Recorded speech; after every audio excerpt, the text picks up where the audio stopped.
2024 में लोकसभा के चुनाव होने वाले हैं। इसको लेकर के सर्वे लगातार शुरू हो गए हैं। इन सर्वे में बीजेपी को तगड़ी फाइट देनी पड़ सकती है, ऐसे चौंकाने वाले आंकड़े आ रहे हैं। इन आंकड़ों में ऐसा देखा जा रहा है कि बीजेपी को कड़ी फाइट मिल सकती है। जिस तरह की तैयारियां सत्ताधारी भाजपा एक बार फिर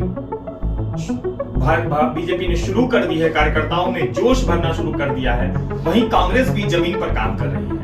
इसी बीच एक ताजा सर्वे सामने आया है जिससे पता चलता है कि बीजेपी को लोकसभा चुनाव में कांग्रेस के अलावा अन्य दलों से टक्कर मिलने वाली है। आंकड़े यही गवाही दे रहे हैं। जो सर्वे सामने आए हैं उस सर्वे में यह देखा जा रहा है कि सभी पार्टियों के वोट शेयर पर नजर डालें तो बीजेपी के मुकाबले कांग्रेस तो काफी पीछे है, लेकिन अन्य दलों को देखें तो ये बीजेपी के बराबर पहुंच रहे हैं। सर्वे में कुल वोटों का 22% कांग्रेस को मिलता दिखाया गया है, तो 39% वोट बीजेपी और अन्य के खाते में जा रहे हैं। हालांकि पिछले आम चुनाव के मुकाबले बीजेपी का वोट प्रतिशत बढ़ा है, लेकिन वोटों के शेयर में उतार चढ़ाव किस तरह से हुआ है, फायदा या नुकसान किस तरह से पहुंचा है, इससे बीजेपी से बेहतर कौन जान सकता है। 2014 में बीजेपी के वोट शेयरों में बढ़ोतरी ने पार्टी को एक झटके में सत्ता के शिखर पर पहुंचा दिया था, जबकि 5 साल पहले 2009 में 200 के ऊपर सीट पाने वाली कांग्रेस अर्श से फर्श पर पहुंच गई। 2014 में कांग्रेस को महज 44 सीटें मिली थी। यहां बीजेपी के लिए एक राहत भरी खबर भी है। ये जरूर हो सकता है कि अन्य दलों के वोट शेयर में पिछले 1.5 साल में गिरावट देखी जा रही है। 1.5 साल में के बीच में हुए 3 सर्वे में यह पता चला है कि अन्य दलों का आंकड़ा 43% से गिरकर 39% तक पहुंच गया है। इसी बीच बीजेपी का वोट शेयर 2% बढ़कर 37 से 39% पहुंच गया है। यहां ध्यान देने वाली बात यह है कि 2019 में अन्य दलों को 43% शेयर मिले थे, जिसमें बढ़ोतरी देखी गई, और अगस्त 2021 के सर्वे में यह 46% तक पहुंच गए थे।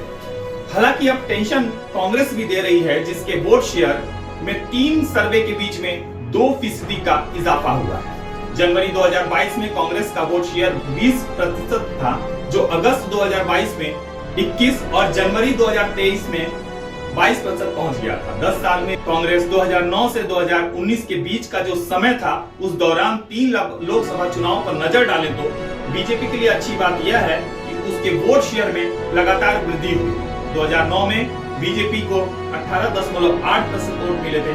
इसके बाद 2014 में मोदी लहर में पार्टी को 31.34% वोट मिले थे, जबकि दूसरी मोदी लहर में बीजेपी को 37.76% वोट मिले थे।